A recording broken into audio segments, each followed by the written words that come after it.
ക്രൈസ്തവ വിശ്വാസികൾക്കിടയിൽ പ്രവർത്തനം വിപുലീകരിക്കാൻ ബി.ജെ.പി. ശ്രമം ഊർജിതമാക്കി. കോട്ടയത്ത് ബി.ജെ.പി. സംഘടിപ്പിച്ച ക്രിസ്മസ് ആഘോഷത്തിൽ മെത്രാപ്പൊലീത്തമാരും ബി.ജെ.പി. സംസ്ഥാന പ്രസിഡന്റ് കുമ്മനം രാജശേഖരനും പങ്കെടുത്തു. ബി.ജെ.പി. ദേശീയ നേതൃത്വം കേരളത്തിലെ സഭാ നേതൃത്വവുമായി ജനുവരിയിൽ ചർച്ച നടത്തും. കോട്ടയം ജില്ലയിലെ കാഞ്ഞിരപ്പള്ളിയിലാണ് ബി.ജെ.പി. സംസ്ഥാന നേതൃത്വവും ക്രൈസ്തവ സഭാ നേതൃത്വവും സംയുക്ത ക്രിസ്മസ് ആഘോഷം നടത്തിയത്. കാഞ്ഞിരപ്പള്ളി രൂപതയുടെ കീഴിൽ പ്രവർത്തിക്കുന്ന സ്നേഹഭവൻ എന്ന പുനരധിവാസ കേന്ദ്രത്തിലായിരുന്നു ആഘോഷം. കേക്ക് മുറിച്ച് ആഘോഷങ്ങൾ ബി.ജെ.പി. സംസ്ഥാന പ്രസിഡന്റ് കുമ്മനം രാജശേഖരൻ ഉദ്ഘാടനം ചെയ്തു. ക്രൈസ്തവ വിശ്വാസികൾക്കിടയിൽ പ്രവർത്തനം വിപുലപ്പെടുത്തുമെന്നും ബി.ജെ.പി. ദേശീയ പ്രസിഡന്റ് അമിത് ഷാ ജനുവരിയിൽ കോട്ടയത്ത് ക്രൈസ്തവ സഭാ നേതൃത്വങ്ങളുമായി ചർച്ച നടത്തുമെന്നും കുമ്മനം രാജശേഖരൻ പറഞ്ഞു. ഇതൊരു പുതിയ കാര്യമല്ല, ഇതൊരു തുടർച്ചയാണ്.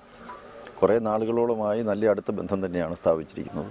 ആ ബന്ധം കൂടുതൽ ഊട്ടിയുറപ്പിച്ച് അത് സുദൃഢമാക്കാൻ ആണ് വരും കാലങ്ങളിൽ ഇനി ശ്രമിക്കുക. അതുകൊണ്ട് കേരളത്തിൽ ബി.ജെ.പിയുടെ അഖിലേന്ത്യാ നേതാക്കൾ വരുന്ന സന്ദർഭങ്ങളിലെല്ലാം ക്രൈസ്തവ സഭയുമായി അടുത്ത ബന്ധം പുലർത്തിക്കൊണ്ട് തന്നെ ചർച്ചകൾ നടത്താനും എല്ലാം തീരുമാനിച്ചിട്ടുണ്ട്.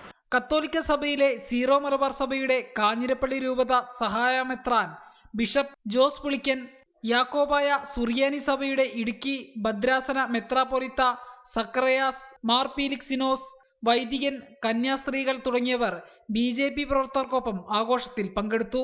ക്രിസ്തുവിന്റെ സ്നേഹം ബി.ജെ.പി. അടക്കം എല്ലാവരെയും ഒന്നായി കാണാനാണ് തന്നെ പഠിപ്പിക്കുന്നതെന്ന് ബിഷപ്പ് പുളിക്കൻ പറഞ്ഞു. കൂടുതൽ സഹകരണത്തിനുള്ള വേദികൾ തേടുകയാണ് സഭയും ബി.ജെ.പിയും. റിപ്പോർട്ടർ, കോട്ടയം.